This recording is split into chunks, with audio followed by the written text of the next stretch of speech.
Bonjour à tous, aujourd'hui vidéo vraiment coup de gueule puisque j'ai vécu toute l'épidémie du Covid-19, le coronavirus, ici en Chine. Je suis toujours actuellement à Canton et je suis vraiment en colère quand je vois ce que je peux voir sur internet, sur les réseaux sociaux et ce que ma famille peut me raconter de ce qui se passe en France. Quand je vois la différence entre ce qui s'est passé en Chine et ce qui se passe maintenant en France, j'enrage, vraiment. On est lundi 16 mars et encore vendredi dernier, il y avait des gens qui sortaient dans les lieux publics, dans les cafés, dans les bars, qui faisaient la fête sans se soucier le moins du monde de ce virus, comme si c'était une simple grippe. Je sais que tout le monde a suivi de près ou de loin la situation en Chine, mais petit rappel de tout ce que la Chine a pu faire pour contrer la propagation de ce virus. Tout d'abord, on a eu la mise en quarantaine complète de la ville de Wuhan, qui était le centre de l'épidémie. Il y a eu une fermeture très rapide de toutes les écoles, de tous les magasins qui n'étaient pas de première nécessité. Donc au final sont restées ouvertes les épiceries, les supermarchés et bien sûr les pharmacies et tout ce qui est hôpitaux. Il y a eu un véritable confinement de la population, tout le monde était encouragé à rester chez soi et la grande majorité des personnes ont suivi ces prescriptions. Des contrôles de température ont été instaurés absolument partout. Si on voulait rentrer dans un magasin, si on voulait même rentrer chez soi, il fallait que notre température ait été contrôlée et qu'on n'ait pas de fièvre. Les tests ont été vraiment systématiques pour toutes les personnes qui ont présenté le moindre symptôme, petit mal de gorge, toux, etc. Tout le monde a été testé dès qu'il y avait le moindre doute. Et à chaque test positif, il y a eu un travail énorme pour retrouver toutes les personnes en contact avec les personnes contaminées. Et toutes les tester systématiquement pour pouvoir les isoler si besoin. Pour vous dire, pendant l'épidémie, il y a un immeuble à côté d'une autre qui a été contaminé par une personne.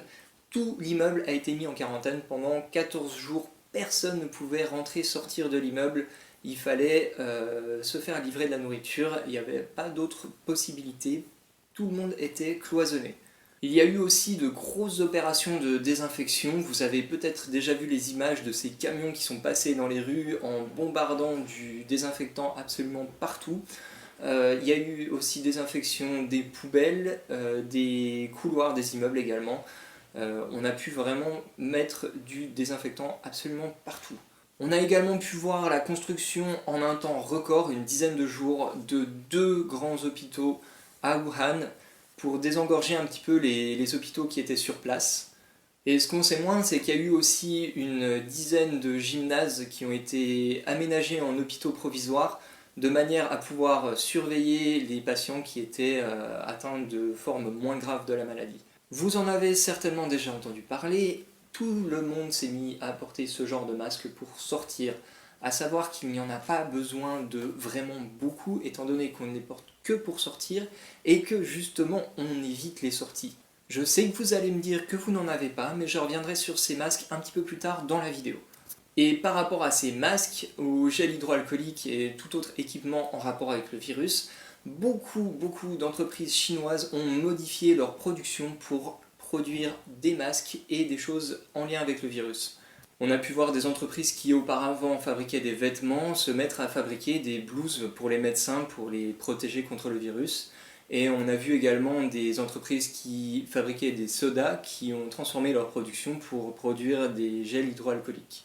Le gouvernement a bien sûr soutenu un maximum toutes ces actions et a aidé en envoyant l'armée pour aider à acheminer les biens, la nourriture, l'eau, etc. pour les régions qui étaient les plus touchées. Il a plafonné le prix de ces fameux masques qu'on voit partout de manière à éviter que les prix explosent et il y a même eu en place un numéro qu'on pouvait appeler pour dénoncer les personnes qui pratiquaient des prix trop élevés sur des masques. Et enfin, il a rendu gratuit tout ce qui était test contre le virus, bien entendu, pour toutes les personnes qui présentaient quelques symptômes ou qui avaient été en contact avec des personnes contaminées. Et il y a eu l'organisation de tout un réseau d'aide entre les différentes régions de Chine pour que les régions les moins touchées puissent venir en aide, apporter du matériel, des équipes et des vivres pour toutes les régions qui étaient les plus touchées. Donc c'est vraiment dans un effort collectif énorme qu'on a réussi à contenir cette épidémie ici, et chacun y a mis un petit peu du sien. Grâce à toutes ces mesures, on a réussi à enrayer l'épidémie et le nombre de nouveaux cas par jour est vraiment tout petit. On a même presque plus de cas qui viennent de l'étranger que de cas qui sont vraiment en Chine. Et vous allez peut-être me dire que la Chine avance des chiffres qui sont totalement faux, etc. Mais je peux vous assurer que les tests sont ici systématiques. Au moindre doute, les personnes sont testées. Au moindre rapprochement avec une personne contaminée, les personnes sont testées. Donc tous les cas sont reportés. Les choses sont même allées jusqu'à un peu l'extrême puisque des personnes ont été arrêtées et testées de force puisqu'ils avaient été en contact avec des personnes contaminées, et s'ils étaient testés positifs, ils étaient mis en isolement de force. On en est venu à un point où les contaminations sont devenues tellement faibles que tous les hôpitaux qui avaient été construits temporairement ou aménagés sont complètement vides. Si on regarde des graphiques concernant la répartition des différents cas suivant les tranches d'âge, on peut remarquer qu'il y a un quart des cas en Chine qui concernent des personnes de 20 à 30 ans. Alors que quand on voit l'Italie, il y en a 4%. Qu'est-ce que ça veut dire? Ça veut dire que les personnes ne sont pas systématiquement testées. Le problème que ça pose, c'est qu'on a un nombre énorme de personnes qui sont porteuses sans vraiment le savoir. Elles ne savent pas si elles ont une simple grippe ou le coronavirus. C'est actuellement le cas de ma petite sœur qui a tous les symptômes d'une grippe, fièvre incluse, et qui ne peut pas savoir si elle est atteinte du coronavirus ou pas. Et aucune des personnes avec lesquelles elle a été en contact ne peut savoir si elle a été contaminée ou pas. Ici en Chine, ma femme toussait un petit peu en plein cœur de l'épidémie. On l'a emmenée à l'hôpital. Le matin pour l'après-midi, elle savait qu'elle ne l'avait pas. Donc là, on a plein de jeunes. On ne peut pas estimer combien, puisqu'on ne les teste pas, qui sont certainement porteurs sans le savoir, qui ont peut-être des symptômes qui sont un peu discrets, genre ils toussent un peu, etc., et qui vont contaminer des personnes autour d'eux. Je faisais auparavant l'éloge de la France pour son action pour retrouver des personnes qui ont été en contact avec des personnes comme on a fait ici en Chine, mais là, force est de constater que c'est plus du tout le cas, et c'est vraiment à vous de faire attention, de vous isoler dès que vous avez le moindre doute. Et même si vous n'avez pas de symptômes, évitez les sorties, les réunions inutiles. Actuellement, on peut voir un discours très fataliste des politiques qui nous disent que de toute façon 50 à 60% de la population va être contaminée et qu'on peut juste ralentir un petit peu l'épidémie. Maintenant, c'est à vous de faire attention et d'être responsable. On a pu voir en France un matraquage médiatique par rapport à l'inefficacité des masques, mais le fait est qu'ils sont tout de même un petit peu efficaces, même s'ils ne le sont pas à 100%. Donc mettez-les quand vous en avez. Je sais que pour l'instant il y en a très peu, mais les choses devraient bientôt changer puisque la Chine produit maintenant 1 milliard de masques par jour et qu'une grande partie de ces masques va maintenant être envoyée en Europe et aux États-Unis pour aider avec cette crise. Pour vous dire, je travaille dans la pièce détachée d'iPhone et j'ai même des fournisseurs de pièces détachées qui m'ont proposé à vendre des masques pour envoyer à l'étranger. Et j'ai moi-même acheté 400 de ces masques que je vais envoyer à ma famille et j'encourage les autres Français de l'étranger à faire pareil. Et j'envoie ces masques tout en espérant que la Poste pourra les acheminer jusqu'à la France. Il faut vraiment que l'État essaye de continuer un service au niveau des acheminements de colis, parce que sinon comment on va acheminer de l'aide en France s'il n'y a plus de services postaux? Surtout faites bien attention à prendre des masques qui sont aux normes, qui sont avec 3 couches à l'intérieur, puisqu'il vous faut cette couche blanche là pour vous protéger contre le virus. Et ce sont des masques jetables, donc après utilisation, vous les détruisez, vous les mettez à la poubelle. Ils sont aussi bien utiles pour éviter de propager le virus que pour le recevoir. Et si vous pensez qu'ils sont vraiment utiles uniquement pour éviter de le propager, dites-vous que des personnes n'ont pas de symptômes et qu'on postillonne tous un peu quand on parle, donc porter un masque va limiter la propagation, quoi qu'on en dise. On comprend bien que le gouvernement essaye d'insister sur le fait qu'ils ne sont pas très efficaces pour éviter que les gens paniquent et se les arrachent, Mais quand il y en aura suffisamment en quantité, c'est quelque chose qui va forcément arriver prochainement, portez-les, vraiment. Sans vouloir vous faire paniquer, mais juste pour vous alerter et vous faire prendre conscience de la situation, je vais vous donner quelques chiffres par rapport à la mortalité. En Chine, on a réussi à atteindre un taux de mortalité d'environ 2%, et ça c'est avec toute une technologie de pointe qui est présente dans les hôpitaux, avec tous les soins gratuits qui ont été prodigués, toutes les aides qui ont été apportées de la part de toutes les régions de Chine, à savoir qu'une région c'est à peu près la taille de la France ici. Et en Italie, le taux est à peu près à 7%, avec des gens qui meurent chez eux parce qu'ils n'arrivent pas à avoir de place dans les hôpitaux.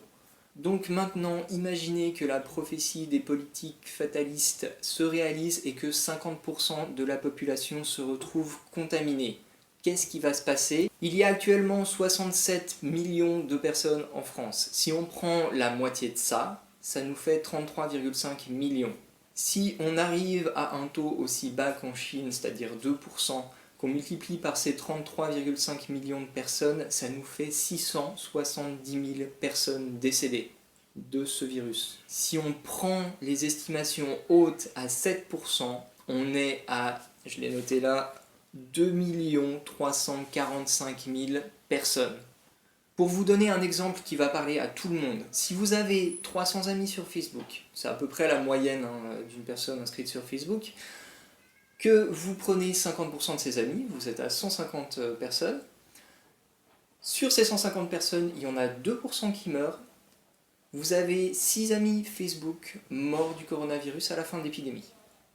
Donc là, au début de l'épidémie, on plaisantait un petit peu en disant que le gouvernement avait peut-être enfin trouvé une solution à ce problème des retraites, sauf que là, la blague devient beaucoup moins drôle quand on voit exactement ce qui se passe. Quand, depuis la Chine, on a vu arriver cette épidémie en France, on était vraiment confiant. On se disait, le gouvernement va faire ce qu'il faut pour enrayer l'épidémie et ce sera juste vite un lointain souvenir.